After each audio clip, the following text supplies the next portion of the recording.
I just wanted to, this is kind of a rehash of a lot of things that I've posted. Um, the I like to think of this as my attempt at mastering the fingerboard. Not to say imply at all that I have, but I'm working towards it. I'm getting better as the years go by. I just wanted to share with you how I see, in this case we're going to use G major, and all the different options that are available to play within the key of G major. What I mean by that is 1 sharp, F sharp, G, A, B, C, D, E, F sharp, G. The actual major key or major scale or major note set, and all the chords and all the intervals and all the things that are implied by that note set. I like to see whatever I'm playing. If you see a, if I see a G chord on a chart, that's great. But there's a lot more there that you can use, especially if you're talking about G major. G major would include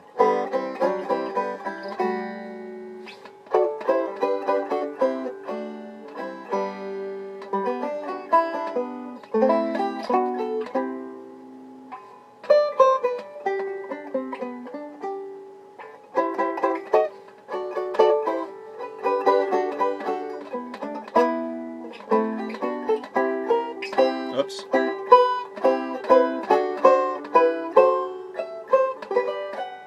So basically it's G major 7, A minor 7, B minor 7, C major 7, D 7, E minor 7, F sharp half diminished, or F sharp minor 7 flat 5.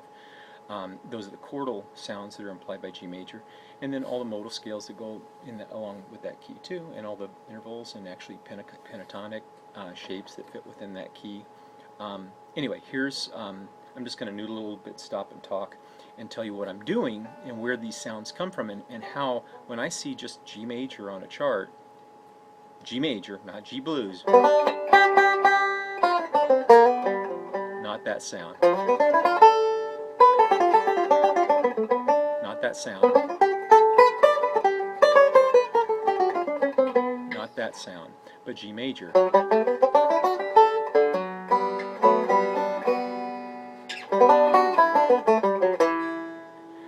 I see the following things from parts of the fingerboard. G major,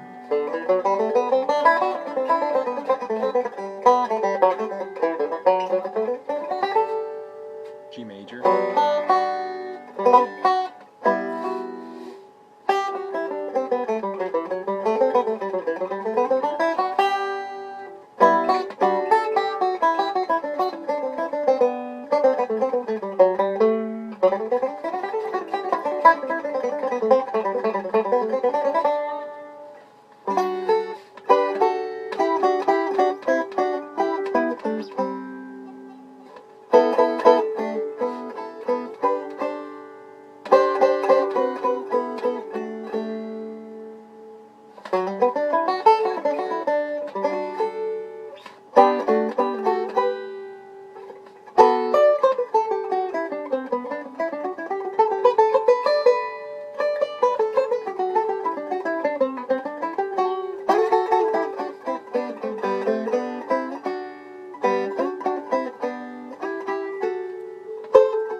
forget that.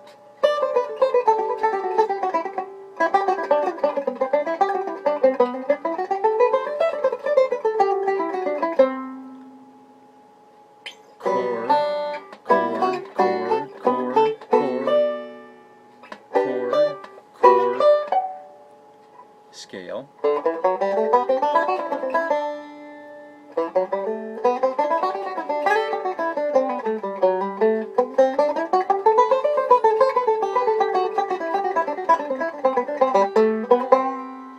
chord, scale, arpeggios,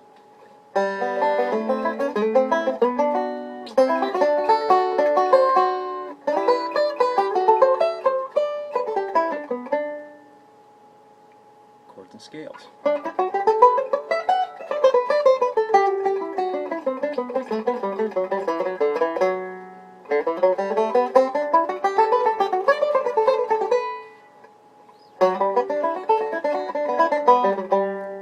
Pentatonic scales.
So all of that together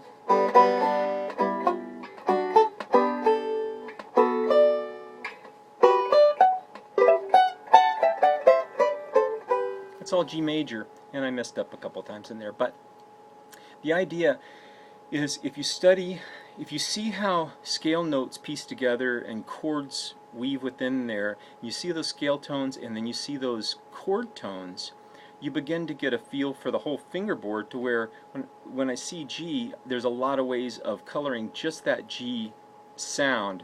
In this case it's just major, which is the most vanilla flavor, but it can be used very effectively, and you know, I always encourage my students to try to have a balanced view, learn tunes, enjoy playing tunes, but then when you're practicing, work on things that maybe toss you a little bit outside your comfort zone and make you stretch.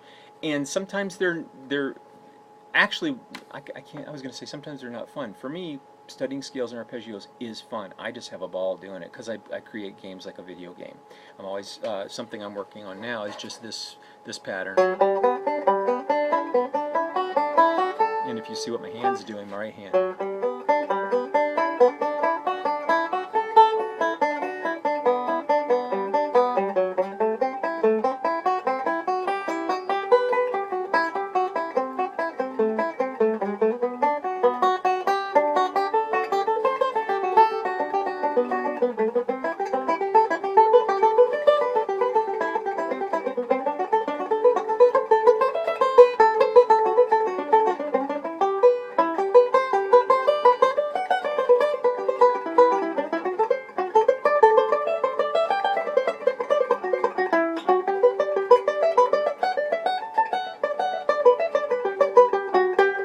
So that's just one it's hard for me to play, so I work on it.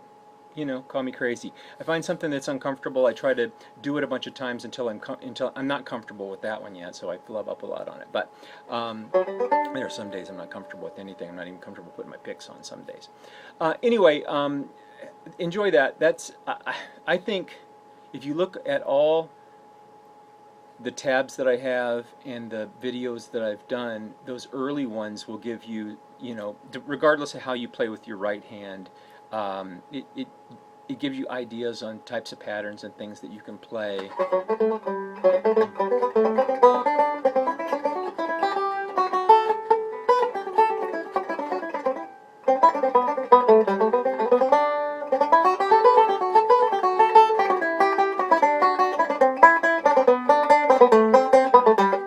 etc. Just patterns and things that you can play to give you more options. I think of them as toolboxes, but more tools to be able to play improvisationally and, you know, come up with cool stuff on your own if you're recording or whatever, or you're writing tunes. Anyway, have fun with it. I hope that's helpful.